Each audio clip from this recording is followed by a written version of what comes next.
Hi Tommy, hi Sam, this is Corduroy.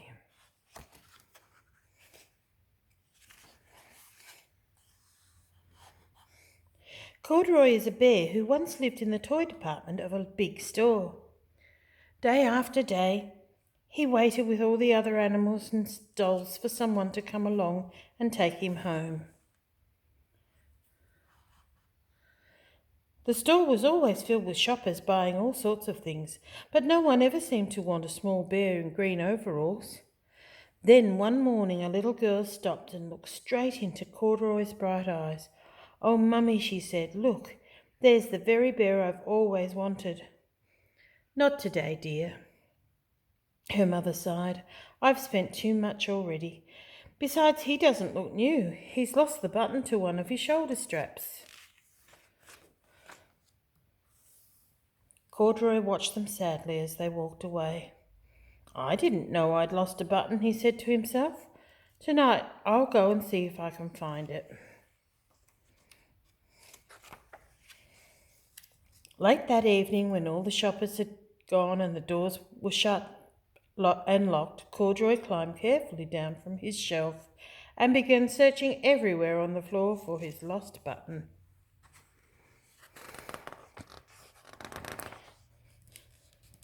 Suddenly he felt the floor moving under him. Quite by accident, he'd stepped onto an escalator, and up he went. Could this be a mountain, he wondered? I think I've always wanted to climb a mountain. He stepped off the escalator as it reached the next floor, and there before his eyes was the most amazing sight. Tables and chairs and lamps and sofas and rows of beds. "This must be a palace," Corduroy gasped.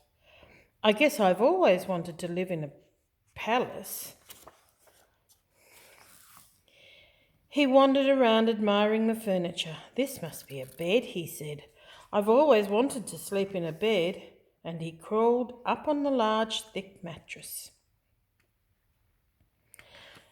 All at once he saw something small and round. "Why, here's my button," he cried, and he tried to pick it up, but like all the other buttons on the mattress, it was tied down tight. He yanked and pulled with both paws until pop, off came the button, and off the mattress Corduroy toppled, bang into the tall floor lamp. It fell over with a crash.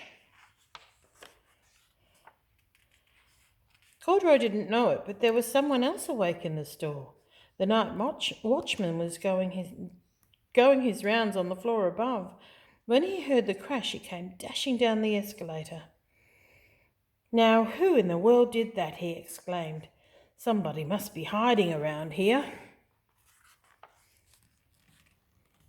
He flashed his light under and over sofas and beds until he came to the biggest bed of all, and there he saw two fuzzy brown ears sticking up from under the cover.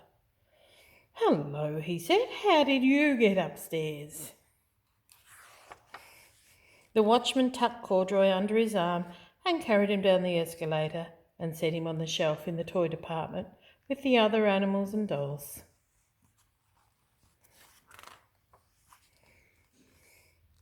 Corduroy was just waking up when the first customers came into the store in the morning, and there, looking at him with a wide, warm smile, was the same little girl he'd seen only the day before. "I'm Lisa," she said, "and you're going to be my very own bear. Last night I counted what I've saved in my piggy bank, and my mother said I could bring you home." "Shall I put him in a box for you?" the saleslady asked. "Oh, no, thank you," Lisa answered, and she carried Corduroy home in her arms.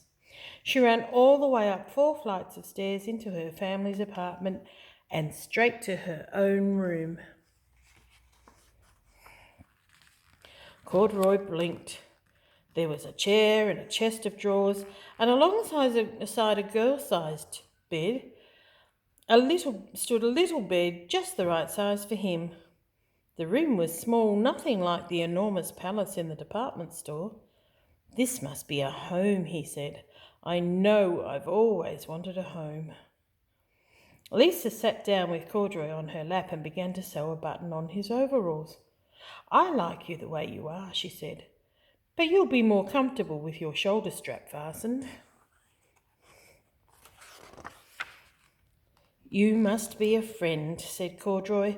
I've always wanted a friend.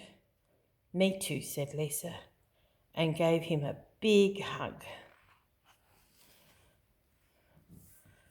Big hugs for Tommy and Sam too. Love you both. Good night.